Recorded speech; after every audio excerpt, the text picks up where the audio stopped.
거의 5개월 반치의 공급을 세버런스로 받았죠. 목돈이 들어온 거예요. 기대했던 돈의 한 3분의 1이 다. 미국은 진짜 하루아침에 이렇게 잘릴 수 있는 나라구나. 테크실의 명암을 확실하게 느끼는 그런.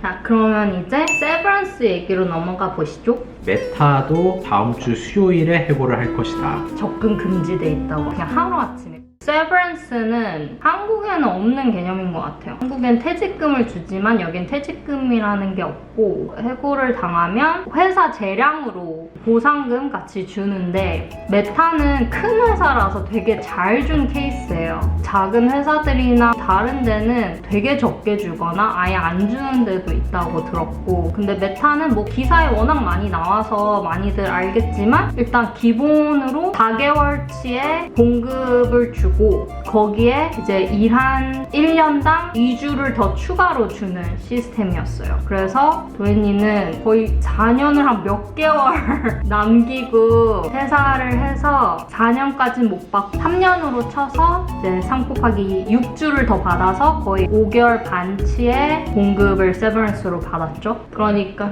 봉급이란 말을 쓰냐 그래서 월급. 아빠 세대도 아니고 봉급이라 해. 봉급은 봉투에 담아서 오는 게 봉급 아니요? 월급을 받았죠.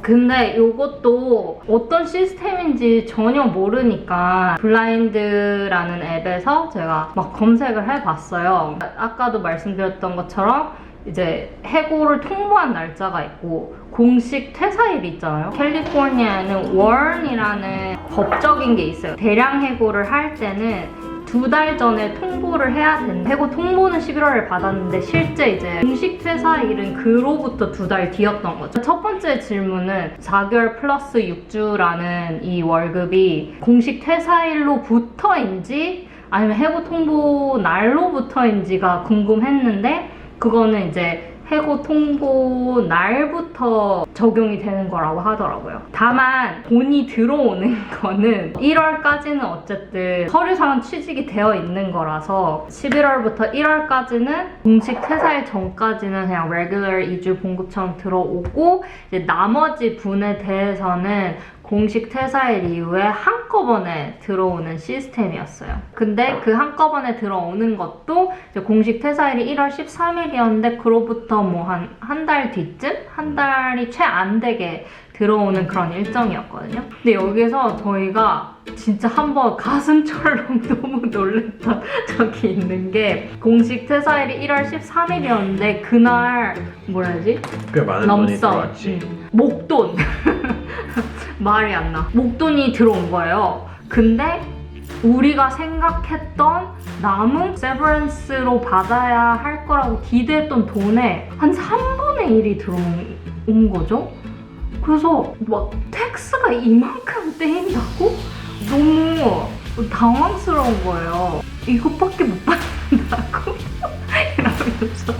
근데 알고 보니 그 퇴사 당일날은 안 쓴 PTO들 있잖아요. 휴가들을 이제 돈으로 환산해서 준 거였고, 그러고부터 한 달이 채 안 될 때 이제 실제 세버런스는 그때 제대로 들어왔습니다.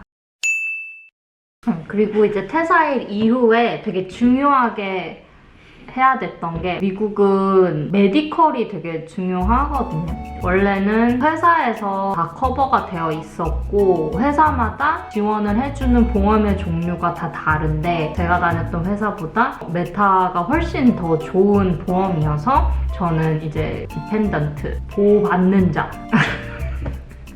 보호받는 자가 뭐야? 주 보험자, 그래. 거기에 딸려있는 그래, 보조 보조보험자로 가입이 되어 있었는데, 세버런스 보상 패키지의 일환으로 코브라라고 회사에서 지원해주던 그 보험 그대로 연장해서 할 수 있는 또 프로그램이 있었는데 그거를 회사에서 이제 6개월치를 지원을 해줬습니다. 근데 요거는 아까 그 월급 주는 거는 해고 통보일 이후로부터 적용이었잖아요. 근데 이 보험 연장은 공식 퇴사일로부터 6개월이어가지고 1월부터 이제 적용이 됐습니다. 인롤을 했어야 됐나? 인롤을 해야 돼. 나는 코브라를 하겠습니다.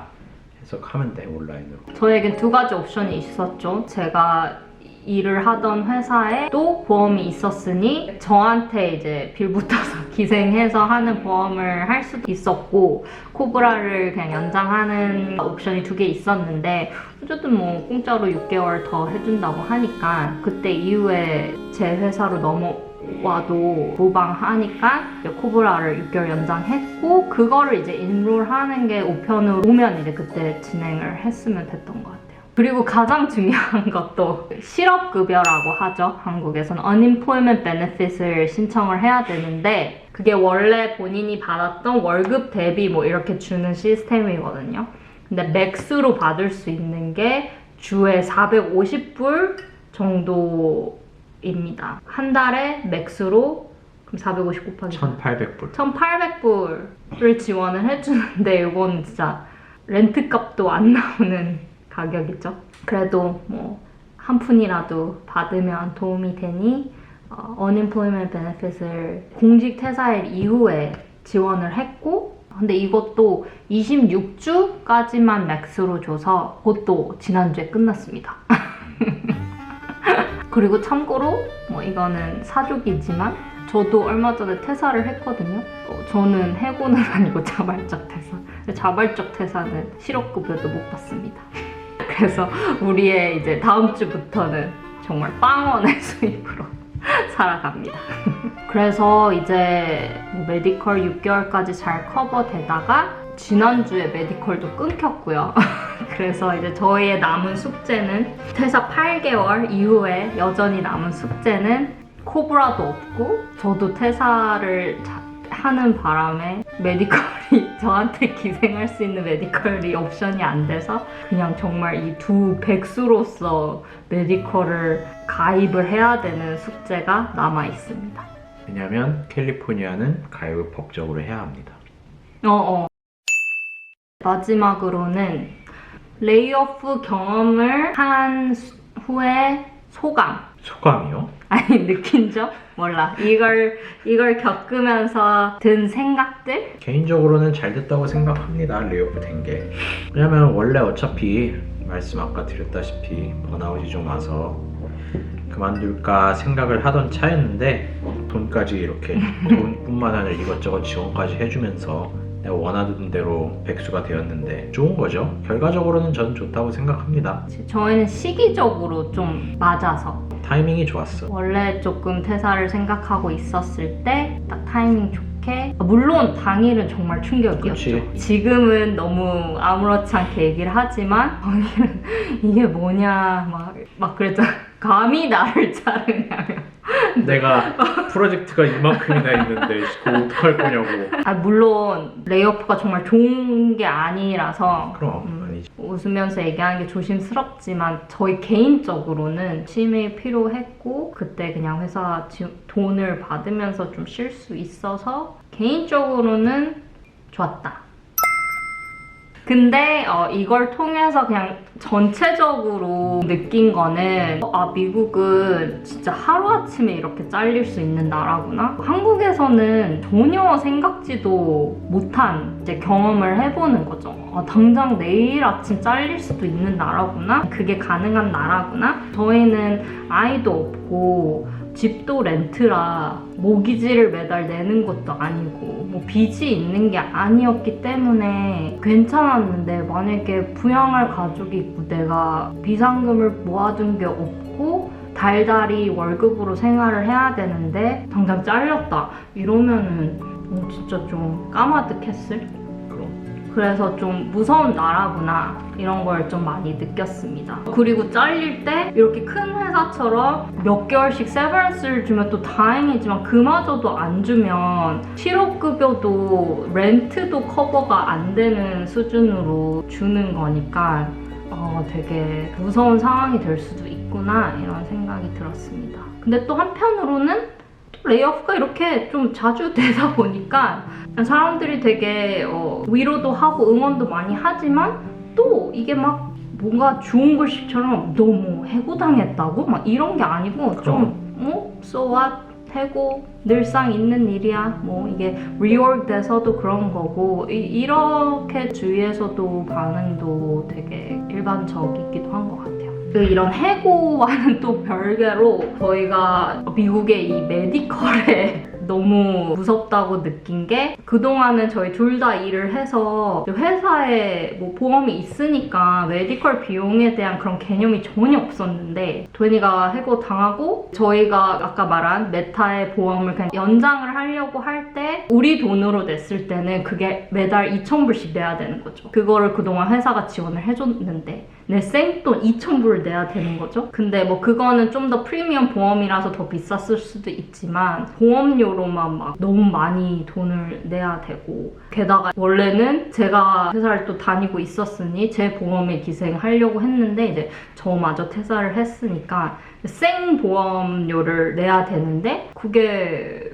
그렇게 싸지는 않은 것 같아요. 이제 또 알아봐야겠지만 그래서 이게 뭔가 내가 많이 벌고 싶고 진짜 열심히 열정적으로 달려서 부를 축적하고 싶다 이럴 때는 정말 내가 하는 만큼 벌 수 있는 좋은 환경인 것 같지만 이 실리콘밸리 샌프란시스코 베이 지역의 테크 환경이 하지만 내가 너덜너덜 나 너무 쉬고 싶다 아무것도 안 하고 잠깐 쉬고 싶다 이럴 때는 쉬기가 힘들어? 막 쉬기가 힘들어. 더 쉴 수 있는 나라인가? 이런 생각을 하게 되는 것 같아요. 왜냐면은 기본적으로 뭐 저희가 렌트 3,000불씩 나가고 만약에 막 보험료도 뭐 2,000불까지는 아니지만 뭐 2,000불 뭐 낸다고 하면 그 수준의 보험을 우리가 유지하고 싶다고 하면 숨만 쉬어도 매달 5,000불씩 나가는 거죠. 600만 원씩 나가는 숨만 쉬어도 600불씩 나가는데 그러면은 되게 회사의 노예가 될 수밖에 없는 느낌? 그래서 이 해고, 뭐 그리고 퇴사 이후에 이런 막 미국의 시스템을 좀 뭐라 해야 돼? 민낯을 엄청 다 보면서 여러 가지 생각이 많이 드는 요즘입니다. 이 테크씬의 화려함과 되게 좋은 점과 이런 거는 되게 많은 분들이 알리고 있고 알려주시는 분들도 많고 하지만 또 저희같이 백수로 쉬고 싶고 좀 척박한 환경일 수 있다. 씬이 정말 자본주의 끝판왕이지 않을까 이런 생각을 요즘 많이 하면서 테크씬의 명암을 확실하게 느끼는 그런 한 해가 되고 있는 것 같습니다. 아무튼 뭔가 정리되지 않고 두서없이 그냥 편하게 얘기를 해봤는데 재밌었으면 좋겠습니다. 그렇습니다. 저희의 백수로서의 이야기를 또 언젠가 풀 수 있길 기대하며 이만 마칩니다. 인사.